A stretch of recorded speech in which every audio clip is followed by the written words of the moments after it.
Hello and welcome to only IAS. आज हम पढ़ने वाले हैं थर्ड चैप्टर साइंस 6 क्लास की एनसीईआरटी का। इसके पहले एक जानकारी, यहाँ पर हम सिर्फ एनसीईआरटीज को डिस्कस कर रहे हैं। एनसीईआरटीज ही हमारा मेन फोकस है, पर अगर आप एक होलिस्टिक तैयारी चाहते हैं, कॉम्प्रिहेंसिव अप्रोच चाहते हैं यूपीएससी के लिए, तो आप हमारे तमाम कोर्सेज अवेल कर सकते हैं video.onlyies.in पर जाके। आप अपने सवाल पूछ सकते हैं info@onlyies.com पर जाकर। अब हम बात करने वाले हैं आज हमारे तीसरे चैप्टर की, जो है फाइबर्स एंड फैब्रिक्स। तो फाइबर्स क्या है, फाइबर से फैब्रिक कैसे बनाया जाता है, इसके ऊपर चर्चा की जाएगी। हमेशा की तरह ओवरव्यू के हम इस चैप्टर में क्या पढ़ने वाले हैं। सबसे पहले तो हम देखेंगे कितने वैरायटी होती है फाइबर्स की। वैरायटीज के बाद टाइप्स देखेंगे, प्लांट्स में जो फाइबर्स होते हैं वो कैसे होते हैं, जो प्रोसीजर है कपड़ा बनाने का, जो क्लॉथ मेकिंग का प्रोसीजर है उसमें क्या स्टेप्स होते हैं। यहाँ पर बात की गई स्पिनिंग की, आगे स्पिनिंग के बाद वीविंग होता है, वो सब हम समझेंगे। यान से जो आपका धागा है, जो रेशा है, उससे कपड़ा कैसे बनाया जाता है, फैब्रिक कैसे बनाया जाता है। साथ में जरूरी है कहीं ना कहीं हिस्ट्री समझने की, ये कपड़े का जो मटेरियल बनाने की जो हिस्ट्री है, जो इतिहास है, वो समझेंगे हम। तो सबसे पहले समझना ये जरूरी है कि फैब्रिक कितनी वैरायटी के होते हैं। फैब्रिक जो है वो यान का बना होता है। यान आप अंग्रेजी का शब्द है जिसको आप कह सकते हैं सीधा धागा। आपने कभी कभी देखा होगा, चुन्नी होती है, साड़ी होती है, उसमें हम पीको कर देते हैं, नहीं तो उसके धागे निकलते हैं।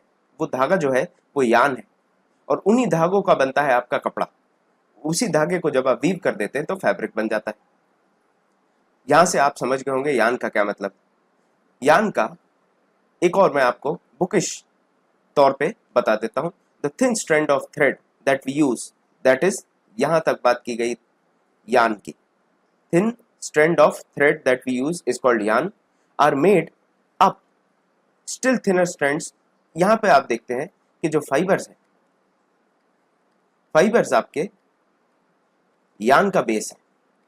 तो यान तो धागा है, लेकिन यान किससे बना है, यान बना है फाइबर से।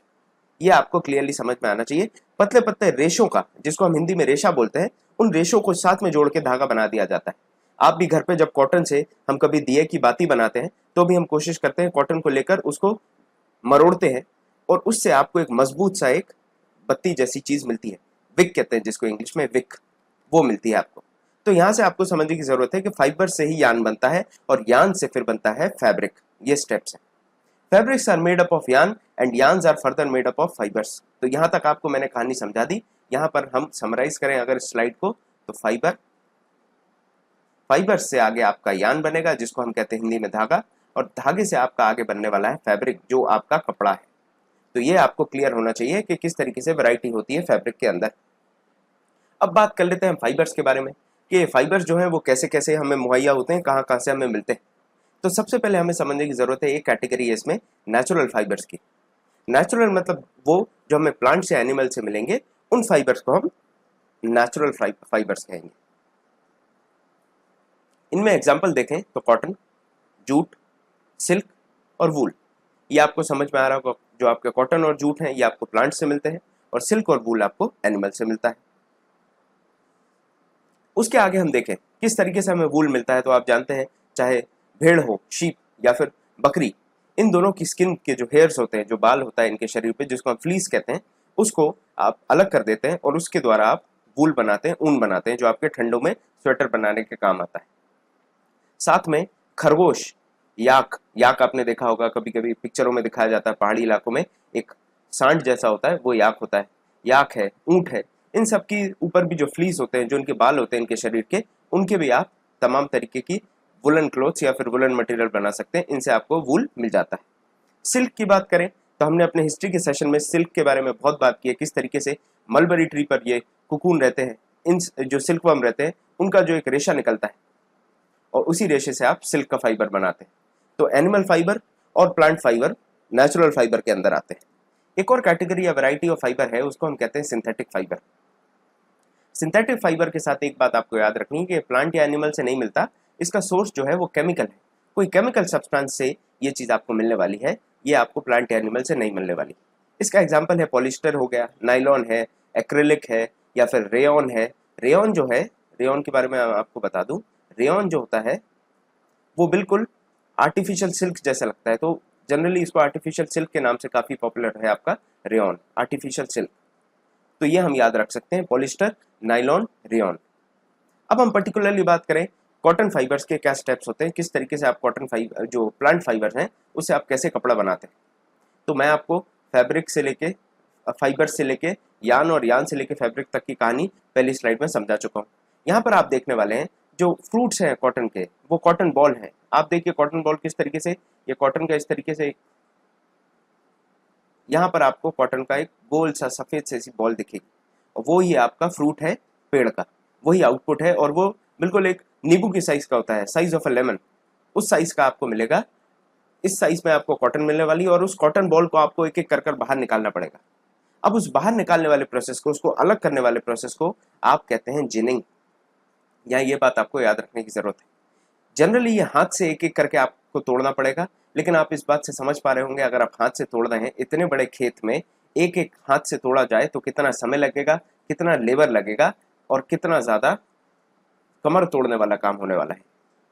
इसके लिए मशीन्स का भी प्रयोग किया जाने लगा है और आपने सुना भी होगा इंडस्ट्रियल रेवोल्यूशन के टाइम पे बात की जाती थी कि जिनिंग मशीन्स आ गई जो काम करती थी। लगभग 1750 के आसपास जब इंडस्ट्रियल रेवोल्यूशन आई तब कहा गया कि जिनिंग मशीन आ गई। तो जिनिंग मशीन पर्टिकुलरली वही थी जो कॉटन के जो फ्रूट है, जो बॉल है कॉटन की, उसको तोड़ने का काम करते थे, जहां पर आपको इंसान की जगह मशीन उपयोग कर सकते थे। तो दो तरीके से जिनिंग होती है। जिनिंग का मतलब आप समझ ही गए हैं कि जो कॉटन है उसको, कॉटन का जो फूल है उसको तोड़ना या जो फल है उसको तोड़ के अलग करना कॉटन को। और जिनिंग के प्रोसेस चाहे तो आप ट्रेडिशनली लेबर के द्वारा, हाथ के द्वारा करें या फिर आप मशीन्स का प्रयोग करें। एक और बात इंपॉर्टेंट जो देखने वाली है कि ये जनरली ब्लैक सॉइल में उगता है और इसको वार्म क्लाइमेट चाहिए। इसलिए आपने देखा होगा महाराष्ट्र के आसपास के इलाकों में, तमिलनाडु में बड़ा पॉपुलर है, तमिलनाडु, कर्नाटका, ये वाले इलाकों में आपको ज्यादा मिलेगा जो आपके बसाल्टिक रॉक्स है, बसाल्टिक रॉक्स वाले इलाके जहां पर ब्लैक सॉइल ज्यादा मिलती है। साथ में वार्म क्लाइमेट चाहिए इसको, वार्म क्लाइमेट होगा तभी जाके ये अच्छा खासा ग्रोथ शो करता है। तो कॉटन के बारे में हमने ये जान लिया है। अब हम पढ़ते हैं जूट के बारे में। जूट आप बहुत अच्छे से इसके बारे में पढ़ चुके हैं, करंट अफेयर में काफी बार ये रहता है। और यहाँ पर आप देखें जूट जैसे ही आपको दिमाग में आता है आपके दिमाग में वेस्ट बंगाल दिखने लगता होगा, और ये सही भी है क्योंकि वेस्ट बंगाल में सबसे ज्यादा प्रोडक्शन होता है जूट का। अगर आप देखें तो लगभग 75% प्रोडक्शन वेस्ट बंगाल में होता है और उसके आसपास इलाके जैसे बिहार है और असम, यहाँ पर भी आपको देखने मिलता है प्रोडक्शन। जूट की खासियत यह है कि जूट की जो स्टेम होती है उससे आपको जो जूट का प्लांट की स्टेम होती है उससे आपको फाइबर मिलता है। इन स्टेम्स को तोड़कर पानी में बहुत दिन के लिए फुलाने रखा जाता है। इसीलिए यहाँ पर आप ये समझिए कि ये जो काम है जूट प्रोडक्शन का, ये वाटर इंटेंसिव है। बहुत ज्यादा दिन इनको फुलाने के बाद इनको पीटा जाता है और इसमें से रेशे निकलते हैं और उन्हीं रेशों को आप निकालते हैं और उन रेशों को निकालने के समय आप फिर उससे बना लेते हैं अपना जूट। इसको कब काटा जाता है, इस पर्टिकुलर प्लांट को कब हार्वेस्ट किया जाता है, तो जैसे ये फूल देने की स्टेट में आता है, ये फ्लावरिंग स्टेट में आता है, जब इसके पौधे पे फूल आ जाते हैं तब इसका समय हो जाता है इसको काटने का। तो ये आपको समझ में आना चाहिए, जो हार्वेस्टिंग होगी तब होगी जब वो फ्लावरिंग करने लगेगा। तो ये मैंने आपको बता दिया कि इसको पानी में डुबा के रखना पड़ेगा कुछ दिन के लिए, उसके बाद आप स्टेम से फाइबर निकाल सकते हैं। स्टेम से फाइबर निकालने तक की तो बात कर ली हमने। अब हम बात करेंगे आगे किस तरीके से उस फाइबर से आप बना रहे हैं क्या, यान, धागा कैसे बनेगा, ये सबसे बड़ा सवाल। तो मैंने आपको समझा दिया था जिनिंग के बारे में। जिनिंग आप सबको मालूम है, फ्रूट को तोड़ना, कॉटन बॉल को तोड़ना। अब यहां पर आप देखें प्रोसेस ऑफ मेकिंग यान, तो जो यान या धागा बनाने का काम है फाइबर से, उसको आप स्पिनिंग कहते हैं। तो जो फाइबर से यान बनेगा, ये जो प्रोसेस है इसको आप कह रहे हैं स्पिनिंग। दूसरी चीज भी हम याद कर लेते हैं। पहले हमने याद कर लिया कि जिनिंग क्या होता है, अब स्पिनिंग याद कर लेते हैं। जिन, पिन, स्पिन, इस तरीके से हम याद कर सकते हैं। जिनिंग हो गई, स्पिनिंग हो गई। अब इस प्रोसेस में आप देखेंगे कि एक तरफ एक ढेर लिया जाएगा कॉटन या फिर वूल का और उसको बहुत छोटे से सुराख से खींचा जाएगा, मोड़कर, जैसे हम बत्ती बनाते हैं मैंने आपको बताया, उसी तरीके से मोड़कर खींचा जाएगा। जब आप मोड़ के खींचेंगे तो वो धागे का रूप ले लेता है और यही प्रोसेस है जिससे आप धागा बनाते हैं। ये एक हैंडल होता है, हैंडल स्पिंडल भी होता है, जिसको आप तकली कहते हैं। और चरखा तो आप जानते ही हैं। चरखा आप क्यों जानते हैं ये आपको अब इस पिक्चर देख के समझ में आ जाएगा। आपके, हमारे सबके father of nation Mahatma Gandhi, जिनने चरखा काफी ज्यादा पॉपुलराइज करा था, इन्होंने किस तरीके से ये कहा कि हमें वेस्टर्न मेड क्लोथ्स नहीं पहनने, हमें कोशिश करनी कि हम अपने घरों में ही कपड़े सिलें और उन्हीं कपड़ों को यूज करें, उन्हीं कपड़ों को पहने, जिन्होंने खादी काफी पॉपुलर कर दिया था। साथ में आपको याद हो जो एमएसएमई की मिनिस्ट्री है, MSME के अंदर, मिनिस्ट्री ऑफ MSME है, उसके अंडर में आता है आपका KVIC। ये सवाल भी आ चुका है, तो KVIC के बारे में हमें पता होना चाहिए। 1956 में एस्टैब्लिश हुआ था और ये आपका khadi and village industries commission जो है, इसका एक ही काम है, किस तरीके से आप प्रमोट कर पाए खादी का यूज और उसको पॉपुलराइज कर पाए। तो ये चीज आपको याद रहनी चाहिए। जहां पर ये बात करते हैं लार्ज स्केल आपकी स्पिनिंग ऑफ यार्न, मतलब धागा बनाने के काम को लार्ज स्केल लेवल पर ये करने की बात करते हैं, उसको प्रमोट करते हैं। साथ में चरखा और ये सारी चीजें भी प्रमोट की जाती हैं। दिल्ली में इसका काफी अच्छा म्यूजियम बनाया गया CP में, जहां गांधी जी का चरखे की डिजाइन रखी गई है और उस सब के बारे में बात की गई। अब हम बात करें, पहला प्रोसेस हमने देख लिया। पहला प्रोसेस क्या था? फाइबर से आपको बनाना था यार्न। धागा तक तो हम पहुंच गए, धागे तक पहुंच गए। अब हमें धागे से पहुंचना है कपड़े तक। अब हमें चाहिए क्लॉथ। तो इस प्रोसेस को, जो आपका यार्न से क्लॉथ बनाने का या फिर फैब्रिक बनाने का प्रोसेस है, इसको आप कहते हैं वीविंग। तो आप समझ गए। यहाँ पर मैं आपको बता दिया हूँ, यहाँ पर होगी आपकी जिनिंग, G से जिनिंग, S से स्पिनिंग और फाइनली आपकी वीविंग होगी और वीविंग से आपको मिल जाएगा कपड़ा। अब कपड़ा तो आपको मिल गया, लेकिन उसका आपको जीन्स बनाना है, शर्ट बनानी है, पैंट बनाना है। तो ये सारी चीजें कैसे होंगी? तो इसको कहते हैं आप निटिंग। तो यहाँ पर आपका आ जाएगा के फॉर निटिंग। तो यहाँ से आपको प्रोसेस क्लियर है, GSWK, ये प्रोसेस है आपका कपड़ा बनने का पूरा। तो जब आपका धागा मिल जाता है, उसमें आप देखेंगे किस तरीके से स्टेप्स किए जाते हैं। हॉरिजॉन्टल और वर्टिकल तरीके से धागे को एक दूसरे में इंटरलॉक कर दिया जाए तो वो कपड़े का फॉर्म ले लेता है। ये चीज होती है आपकी वीविंग। यहाँ पर आप देख रहे हैं, यहाँ पर एक महिला किस तरीके से वीविंग कर रही है। वीविंग करने का आप एग्जाम्पल ले भी सकते हैं। कागज को भी आप एक में दूसरे में इंटरलॉक कर दे, जैसे यहाँ पर ये कर रहे हैं, तो आपको देखने मिलेगा कुछ इस तरीके से। कपड़े में भी आप ध्यान से देखेंगे तो इस तरीके के आपको हॉरिजॉन्टल और वर्टिकल लाइंस मिल जाएंगी। ये मैट्रिक्स फॉर्मेशन मिल जाएगा। जो मैट्रिक्स फॉर्मेशन मैं आपसे कह रहा हूँ, 90 डिग्री पे इस तरीके के ये धागे horizontal and vertical matrix formation आपको देखने मिल जाएगा। अब जो वीविंग होती है, तो वीविंग के लिए भी एक मशीन यूज होती है जिसको आप लूम कहते हैं।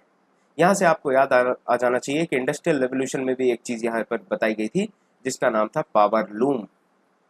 आपको याद आ गया होगा। तो जो पावर लूम है वो पावर से ड्रिवन था, वो मशीन थी जो पावर से चलती थी, चाहे आप स्टीम पावर से कहें, इलेक्ट्रिसिटी। इसलिए पावर लूम भी उसी टाइम पे इनोवेट हुआ था। जैसे कपड़ा बनाने का जो काम है वो इंटेंसिफाई हो गया, काम बहुत जल्दी होने लगा और इसी वजह से हमारी जो मार्केट्स हैं वो फ्लडेड हो गई थी ब्रिटिश मेड गुड्स से, या ब्रिटिश के जो अंग्रेजों के बनाए हुए कपड़े हैं उनसे, पर्टिकुलरली क्योंकि पावर लूम आ गया था।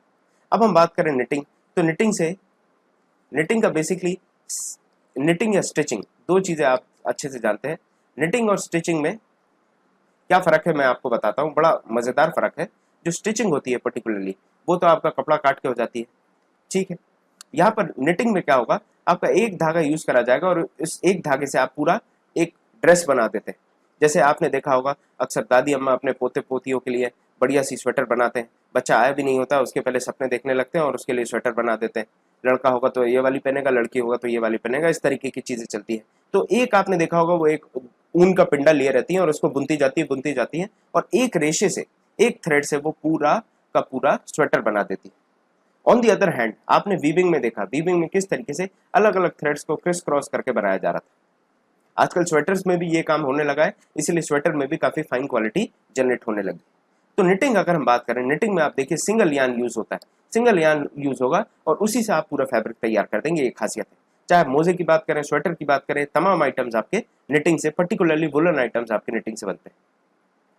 अब यहाँ पर एक और चीज समझने वाली है कि ये भी मशीन से होने लगा है, तो इसमें कोई नई बात नहीं है। जो भी चीजें लेबर इंटेंसिव थी वो टाइम के साथ आप मशीन से करने लगे हैं। इतनी सी बात इस चैप्टर में आपको समझाई गई। अब एक और चीज है, मैंने आपको बताया कि फैब्रिक जो है वो अलग अलग यूज होंगे। जो वीविंग हो रहा है उसे आप कपड़ा बना रहे हो, निटिंग से आप क्या बना रहे हो, वुलन क्लोथ्स बना रहे हो, तो कहीं ना कहीं अलग अलग फैब्रिक्स यूज होंगे इन प्रोसेस के साथ। और ये जो फैब्रिक्स है ये अलग अलग जगहों पर यूज होंगे। अब हम बात करें इतिहास, तो कपड़ों का इतिहास कहाँ का है, कितना पुराना है, ये समझते हैं। हिस्ट्री क्लास में हमने बड़े आराम से, बड़े अच्छे से समझा था कि शुरुआती दौर में वो जानवरों की चमड़ी पहन रहे हैं, जानवरों की जो खाल है उसको ओढ़ रहे हैं, इस तरीके की चीजें करते हैं। फिर सुई आती है, आपकी नीडल का इन्वेंशन होता है, फिर उसके बाद धीरे धीरे वो कपड़े सिलना चालू करते हैं। उसके बाद उन्होंने बीच में जो छाल होती है पेड़ की वो भी पहनी, पत्तियां भी पहनी। ये तमाम चीजें पहनकर धीरे धीरे जब एग्रीकल्चर कम्युनिटी डेवलप हुई, तब जाके फाइनली उन्होंने स्टिच क्लोथ्स, बने हुए सिले हुए कपड़े पहनना चालू कर दिया। यहाँ तक आपको ये कहानी क्लियर होनी चाहिए, इतना कोई रॉकेट साइंस नहीं है इसमें, बहुत सिंपल सा हमें एवोल्यूशन बताया गया है कि किस तरीके से एग्रीकल्चर में आते आते वो कपड़े बनाना चालू करेंगे, कॉटन की खेती होगी, कॉटन आएगा और उससे आपके कपड़े बनना चालू होंगे। उसके पहले तक तो आप देखेंगे जानवर की खाल पहनना है, पेड़ पत्ते पहनना है, ये सारी चीजें आपको देखने मिलेंगी। पर्टिकुलरली अगर कॉटन की बात करी जाए तो एक इंपॉर्टेंट बात इस चैप्टर में दी गई है। यहाँ पर जो कॉटन है ये आपके गंगा रीजन में ग्रो की गई थी सबसे पहले, और वहां से आपको मिलते हैं एविडेंसेस कि कॉटन जो गंगा में यूज की गई थी वहां से कपड़े बनना और फैब्रिक बनना चालू हुआ था, वहां से डेवलप होना चालू हुआ। एक और इम्पॉर्टेंट फैब्रिक है नेचुरल, जिसका नाम है फ्लेक्स। ये भी काफी यूज होता है आपका, ये नेचुरल फाइबर आपका कपड़े बनाने के लिए काफी यूज होता है। तो फ्लेक्स आपने देखा होगा अलसी, तो उस तरीके से फ्लेक्स भी काफी इंपॉर्टेंट है और ये नेचुरल फाइबर्स बनाने के लिए जैसे कॉटन है वैसे यूज होता है। तो मैं प्रोसेस एक बार आपको समराइज कर दूं। आपके कॉटन के बॉल हैं, कॉटन के रोल हैं, उसको आप जिनिंग करेंगे, उसको तोड़ेंगे, तोड़ने के बाद आप उसको एक पतले से होल से प्रेस करके निकालेंगे तो आपको फाइबर से थ्रेड मिल जाएगा। इस प्रोसेस को आप स्पिनिंग कह रहे हैं। सबसे पहले जिनिंग, फिर स्पिनिंग, स्पिनिंग के बाद जो यान बन गया, थ्रेड बन गया, धागा बन गया, उस धागे को आप सिल लेंगे या फिर वीविंग करेंगे इस तरीके से लूम में, और लूम में जब आप क्रिस क्रॉस करेंगे तो आपको फैब्रिक मिलेगा, अर्थात कपड़ा मिलने वाला है, और यहाँ पर आपको कपड़ा मिल जाएगा। और निटिंग कर रहे हैं आप तो मान के चलिए यहाँ पर यान आपका वूल है, तो वूल से आप निटिंग करिए और बढ़िया सी आप दूसरा फैब्रिक मिल जाएगा आपको जो स्वेटर बनाने के काम आ जाएगा। इस तरीके से प्रोसेस होता है और ये हमने समराइज कर लिया। हमेशा की तरह परंपरा अनुसार हम आपसे कुछ सवाल पूछ रहे हैं, आप स्लाइड को पॉज करें, सवालों का जवाब दें और फिर मेरे पास वापस आए। उम्मीद करता हूं आपने जवाब ढूंढ लिए होंगे स्लाइड को पॉज करके। तो अब चर्चा करते हैं। सबसे पहला सवाल, यान इज मेड फ्रॉम फाइबर्स। यान धागा, मैंने आपको बता दिया धागा जो है वो फाइबर से बनता है, ये मैंने आपको बहुत अच्छे से बता दिया, तो आपको इसमें कोई कठिनाई नहीं होगी, ये आपकी स्टेटमेंट ट्रू है। अब spinning is process of making fibres, तो फाइबर्स बनाने का क्या प्रोसेस था, हमने इस चीज के बारे में भी डिस्कस किया था। क्या स्पिनिंग फाइबर्स बनाने का है? फाइबर से आपका यान बनाने का जो प्रोसेस है वो होता है स्पिनिंग, ये हमने पढ़ लिया है। तो यहाँ क्या दिया है, spinning is a process of making fibres, तो फाइबर बनाने का प्रोसेस तो नहीं है स्पिनिंग, तो ये आपका फॉल्स हो जाएगा। आगे आप देखें, jute is the outer covering of coconut, तो जूट जो है उसका अलग से एक पौधा होता है, वो नारियल से कहीं भी संबंधित नहीं है, तो ये भी स्टेटमेंट फॉल्स। तीसरा हो गया हमारा। अब चौथे की बात करें, the process of removing seeds from cotton is called ginning. Process of removing seeds है या प्रोसेस ऑफ रिमूविंग फ्रूट्स है? तो जो फ्रूट होती है उसकी, जो आपकी कॉटन बॉल होती है उसको रिमूव करने वाले को जिन कहते हैं, आप सीड्स को रिमूव करने को जिनिंग नहीं कहते, तो ये भी स्टेटमेंट फॉल्स। पांचवी है, weaving of yarn makes a piece of fabric, तो ये सही है क्या? जी हाँ, ये बिल्कुल सही है। आप देखें, silk fibre is obtained from the stem of plant, तो सिल्क फाइबर मैंने आपको बताया कि एनिमल से मिलता है, आपको जो कोकून होता है कोकून से आपको मिलता है, तो ये स्टेटमेंट जो है ये भी फॉल्स हो जाती है। आखिर की स्टेटमेंट है, पॉलिस्टर जो है, पॉलिएस्टर जो है वो एक नेचुरल फाइबर है, तो आपको ये पता है कि ये गलत है, क्योंकि पॉलिस्टर, रेयन, नायलॉन, एक्रेलिक, ये सब हमने पढ़ लिया कि ये आर्टिफिशियल फाइबर्स है, नेचुरल फाइबर्स नहीं है। तो यहाँ हमारा थर्ड चैप्टर कंप्लीट होता है साइंस का। आगे हम फोर्थ चैप्टर पढ़ने वाले हैं और इसी तरीके से कारवा आगे बढ़ता जाएगा और हमारी एनसीईआरटी की किताब के 16 चैप्टर हम बहुत ही जल्द कंप्लीट कर लेंगे। तो वीडियो देखने के लिए बहुत बहुत धन्यवाद। ओनली आईएएस के साथ बने रहिए। Thank you.